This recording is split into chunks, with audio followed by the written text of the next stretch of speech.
Good evening everyone. तो आज हम लोग पढ़ेंगे फैमिली के बारे में, जिसे हम लोग परिवार कहते हैं।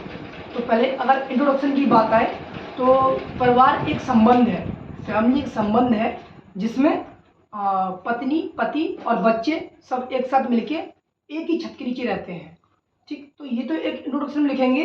अब बात करते हैं कुछ साइंटिस्ट के हिसाब से या कुछ जो थ्योरेटिकल देने वाले थे थ्योरी के हिसाब से कि फैमिली है क्या एक्चुअली। तो और पेपर की बात करेंगे तो पेपर में लिखेंगे कैसे, तो डिफाइन क्या होती है। तो एक इलियट और मेर्निल, दो साइंटिस्ट मान लो या थ्योरी देने वाले मान लो, फैमिली के बारे में हो रहे हैं, जिन्होंने ये बताया है कि family is a biological unit. Family क्या है? एक बायोलॉजिकल यूनिट है, यानी सेक्सुअली रिप्रोडक्शन से प्रोड्यूस होने वाले जो बच्चे होते हैं या जो बच्चे हैं उनको मिला के हम फैमिली का निर्माण करते हैं।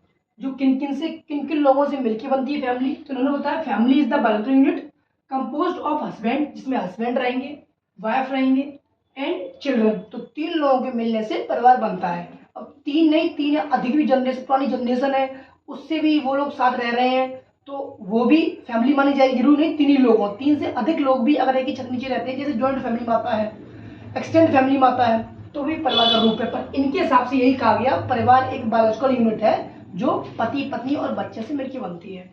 और एक और साइंटिस्ट रहे हैं, family is the system of relationship, संबंधों का एक सिस्टम है जिसमें पेरेंट्स और बच्चे मिलकर एक साथ रहते हैं। ये क्लैरी ने बताया था। तो अगर 2 नंबर में डिफाइन आती है तो और करके इन दोनों को साइंटिस्ट के नाम से लिख सकते हो। अब फैमिली के गुण क्या होते हैं, कैरेक्टरिस्टिक क्या होते हैं। तो पहला गुण है सेटिस्फाई इकोनॉमिकल नीड। जो भी परिवार में जब भी पैसों को लेकर जरूरत पड़ती है, इकोनॉमिकली समस्या आती है, तो जो पति पत्नी दोनों आपस में मिलके उस नीड को पूरा करते हैं। पहला ये गुण रहेगा। कॉमन प्लेस फॉर लिविंग, जो परिवार है वो एक ही छत के नीचे रहता है। कॉम ऐसा नहीं कि बच्चा कहीं और रहे, पति पत्नी कहीं और रहे तो वो परिवार नहीं, वो कुछ और माना जाएगा। लेकिन इसमें सिंपल एक ही जगह पे जहां से लोग मिलके रहें वो कैरेक्टरिस्टिक है। ठीक, कॉमन नॉन बाय नेम, नाम के हिसाब से हमेशा परिवार चलता है। जैसे अगर कोई पिता के सरनेम है तो वही सरनेम बच्चे को या बच्ची को मिलेगा, तो वही सरनेम पत्नी को मिलेगा, तो एक सरनेम भी सबका कॉमन होगा, तो बच्चा पिता के नाम से जाना जाता है। ये परिवार का एक गुण है। लास्ट सेकंड, स्ट्रॉन्ग रिलेशनशिप, पति पत्नी बच्चों में आपस में एक अच्छा रिलेशनशिप रहता है, तब जाके एक अच्छा परिवार बनता है। कोई समस्या नहीं आती है, कोई लड़ाइयाँ नहीं होती, झगड़े नहीं होते, सब अच्छी तरीके से रहते हैं। सबसे बड़ा लिव हैप्पी लाइफ, परिवार का पहला गुण यही है कि छोटा परिवार हो या बड़ा परिवार हो, वहाँ प्रसन्नता रहे, कोई समस्या ना रहे, एक हैप्पी लाइफ फैमिली ही बन सकती है। अब बात करते हैं टाइप्स ऑफ फैमिली, कौन कौन से फैमिली के टाइप्स होते हैं जो हम लोगों को देखने मिलते हैं, क्योंकि क्वेश्चन आता है इससे। सिंपल 2 नंबर में क्वेश्चन आएगा कि व्हाट इज फैमिली या डिफाइन फैमिली, फिर बी लिखा होगा टाइप्स ऑफ फैमिली को डिस्क्राइब करो। तो एडवांटेज डिसएडवांटेज आप लोग देख लेना, हमने यहाँ पे सिर्फ टाइप दे रखे हैं। तो पहला टाइप्स है न्यूक्लियर फैमिली। न्यूक्लियर फैमिली क्या होती है? It is consist of parents and their children typically live in one home.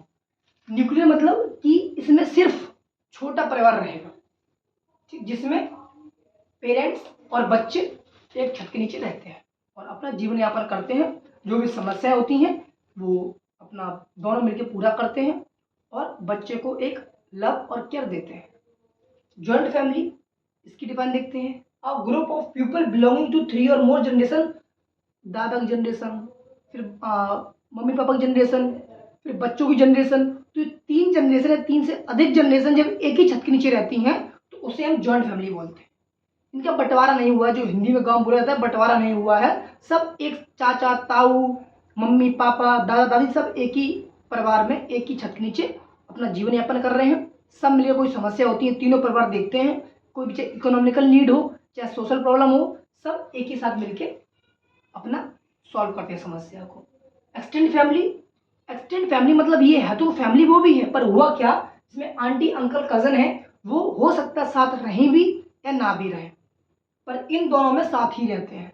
Extend मतलब ऐसी जो पहले फैमिली रहा करती थी, अब वो फैमिली हो सकती है हमसे अलग हो गई हो, लेकिन जब कोई अपने परिवार में जो कोई फंक्शन होता है या कोई समस्या आती है तो वो लोग अपने दूसरे घर से आके सब मिल बांट के काम करते हैं, वो भी एक परिवार है। ठीक, बेशक वो अलग हो गए। स्टेप फैमिली, स्टेप मतलब जैसे स्टेप मदर होता है, स्टेप फादर होता है, मतलब किसी बच्चे की माँ मर गई हो, फिर पिता ने दूसरी शादी कर ली हो, वो पहले वाले के बच्चे और दूसरी वाली शादी हुई उसके बच्चे, सब लोग एक ही साथ मिलके एक ही छत नीचे रहते हैं और अपना जीवन यापन करते हैं, वो है स्टेप फैमिली।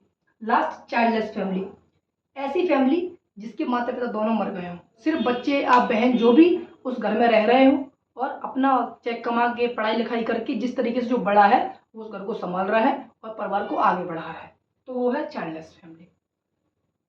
ठीक, या फिर चाइल्डलेस ये भी हो सकता है कि माता पिता है पर बच्चे नहीं है। ठीक, तो इसमें आप अपने हिसाब से बना के लिख लेना, इसमें दोनों ही आ जाएंगी, एक के माता पिता है बच्चे नहीं है या फिर बच्चे माता पिता नहीं है। तो ये था फैमिली के टाइप्स और इसमें 4 नंबर में आएगा शॉर्ट नोट। तो इतने डिफाइन काफ़ी है क्या कि डिफाइन फैमिली, कंस्टिट्यूएंट फैमिली, इसमें आप लोग बढ़ा के अगर 2 लाइन लिख देंगे तो भी सफिशिएंट हो जाएगा। टाइप्स ऑफ फैमिली, इसमें आप एडवांटेज लिख देंगे। न्यूक्लियर फैमिली एडवांटेज क्या है कि बच्चे को लव रेस्पेक्ट मिलेगा, पैसा की नीड कम होगी, आसानी से घर को संभाल लेंगे। जॉइंट फैमिली में पैसा की नीड ज़्यादा होगी, एक भार होगा वो एक घर के मुखिया के ऊपर होगा और लोग ज़्यादा होंगे। एक्सटेंड फैमिली में इसमें कोई समस्या होगी तो दूसरी वाली फैमिली को बुलाना पड़ेगा, तब जाके हम समस्या सॉल्व कर पाएंगे।